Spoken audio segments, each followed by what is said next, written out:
So when I was first getting into Speedmasters, one of the questions for me was vintage or modern. And it's a question that I've had multiple times. It's why I've owned now, this is the third Speedmaster that's joined my collection, and why I think that this is what's going to stay.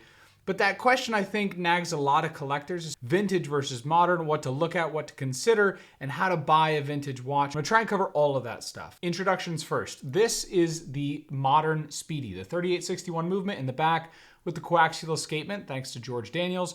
It's a rhodium plated bridges. It's got modern industrial finishing. It comes at 50-meter water resistance.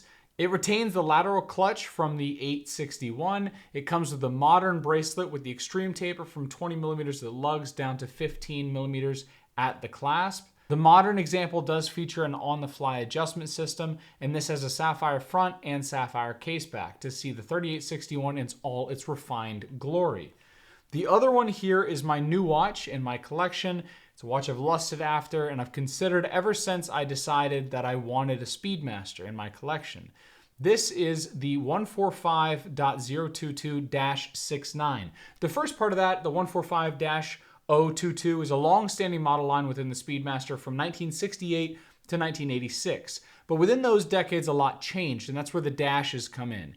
The originals, the 145.022-68 and 69s, feature many of the small things found on the original moon watches. The step dial, the dot over 90 bezel, the hippocampus on the back of the case back, as opposed to the marker on there that says first watch on the moon.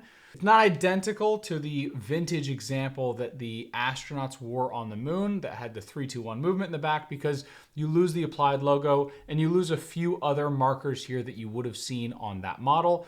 But it is as close as you're going to get to the 3-2-1 movements without having to pay for the 3-2-1 movements and the servicing that comes with an old 3-2-1 movement. This is the first version of the model line when it switched originally to the 861. So outside of the nerdy reference points, why this one specifically? For me, I wanted a pre-moon watch. Right? A pre-moon watch means that it's a moon watch or a Speedmaster before it went to the moon and started writing first watch worn on the moon on the case back. I wanted the step dial. I wanted the markings you find originally on the 3-2-1 movements, but I wanted a better value. Now I bought this vintage example here from a fellow YouTuber who has his own personal collection. So I bought it from his personal collection into mine, Speedmaster 101. So if you're interested in vintage Speedmaster, and I'll show you a couple things here you should probably get in order to educate yourself. But if you really want to educate yourself, watch his videos, Speedmaster 101. I learned a lot about how to grade or get an idea of value on the vintage market, specifically within Speedmasters. Now I bought this from him for $7,200, which is actually less than you can buy a modern sapphire version, even with a 10% discount.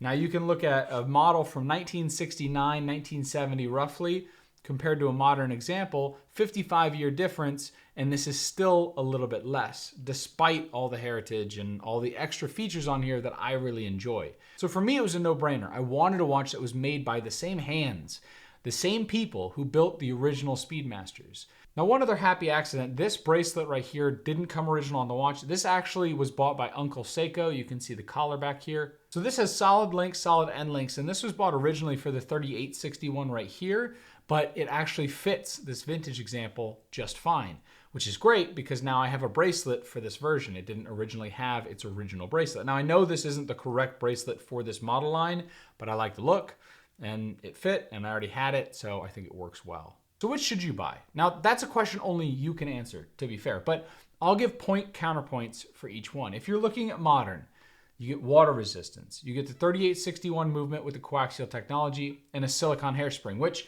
the silicone hairspring does give you a lot of stable timekeeping as well as an amagnetic hairspring, which allows you to have a higher magnetic resistance. It has a top grade industrial movement inside it and all the finishing that you would expect with that. It has a sapphire crystal front and a sapphire caseback. Now that sapphire crystal in front cannot be understated.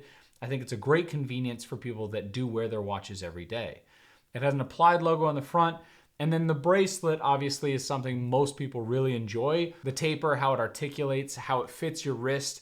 This is a really nice bracelet, but to be fair, this bracelet can fit also on a lot of vintage examples. Now for the vintage one, what you're really looking at here is if you want that patinaed lume look, It's an archive of history. You see, this watch will outdate me as I age. It will remain roughly the same and it will live beyond me. So this is probably the first time I've really truly felt like a custodian of a piece of history in a way that has been part of my collection. And as someone who in high school worked at a mall that sold antiques, this is something that I have always liked. I've always liked older things. I've always liked those precious gems, I guess, that have had history. And I used to think of stories that were built into them. When I was a kid, I would make up a story around an item without actually knowing what the history was. And I find myself doing that here as well. And maybe that brings that childhood nature to it that makes it that much more rich to me, but I really enjoy that aspect of this watch. You see, these watches back then were truly handmade, because they didn't have CNC machines to mass produce these. They didn't have robots to put everything together the way they do these days. It keeps the price point low for a fantastic watch from a modern perspective, but when you're looking at a vintage example, you're really getting someone that probably turned a lot of this stuff on a lathe in terms of the pivots. When you're looking at the bridges, someone sat there and drilled out every part and finished what they did finish. Someone made every single screw. Now they had some light mechanic or machinery, but they also had a decent amount of things that were jigged and done by hand. And as someone from manufacturing, that is something I really like. I like knowing that someone was sitting there having to work with it, because I've sat and worked with our own parts and had to machine different parts. So having that connection, I think, to fellow mechanic in some ways is something that I really enjoy about this. And my favorite part has to be the dial color. If you haven't noticed already, when these are side by side, this 3861 is a true black, whereas this vintage version here has started to turn brown. And what you'll find within a certain serial line within this model is that they all turn this brown, this like chocolate brown, which I find beautiful. I know there's different tropicals that can be a little bit too far where they look like damage.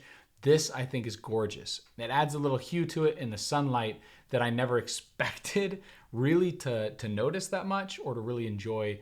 I love it. I think it adds a lot of character to the watch. Most of the time it looks black, but every so often it looks a little brown, a little chocolate brown. And I know over time, over the next 10, 20 years, it can very well turn even more brown as I wear it in the sunlight. And sure, this has the Lemania-based 861 brass movement and the heritage old chronograph movements and pocket watches in the back here. It's got a different counterbalance here on the seconds hand, which I think is a nice little touch. The biggest thing for me is this has the smaller logo. My goodness, Omega has gotten a lot louder about who they are on this dial. Something that always bothered me on the Hess-Lite version and still bothers me on this one is how large the word Omega and the logo at the top is on this watch. I get it from a branding perspective, but I love the way that this looks. It fits almost like the font thickness and size better matches the indices than this version where it's much more apparent that this is an Omega watch. And I really love that. The script of Speedmaster underneath it is a little different, and I always liked the vintage example. Now, as a note, if you're gonna buy a Speedmaster, a vintage example, you need to buy this book. I have a link in my description down below. This is called Moonwatch Only. If you don't buy this book, you're gonna be shooting in the dark in a lot of ways in terms of what you should buy. In here, you can find examples of what you're looking at, and it will show you exactly what you should expect. This is the 145.022-76. I can see immediately exactly how many bevels are on the case back, how it should be branded. It also is going to note on here inside the movement if the brake is made with Delrin or if it's made with steel, because as they moved to the 861, the brake eventually turned into plastic. But on these old versions, including this vintage, it should be a steel brake. So all that sort of stuff is things you would never know if you didn't find it in a book like this. So if you're interested in vintage Speedmaster, you need to have this book before you buy something. Now, another thing I'll recommend if you're interested in vintage, but you don't care about Speedmaster, if you're interested in vintage Rolex, buy this book. This is the Rolex Vintage Field Manual. You need this book if you're gonna buy vintage Rolex.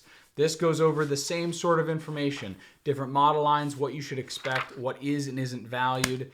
A lot of information is in here as well. It's not quite as comprehensive as Moonwatch Only, because that's one specific model, period.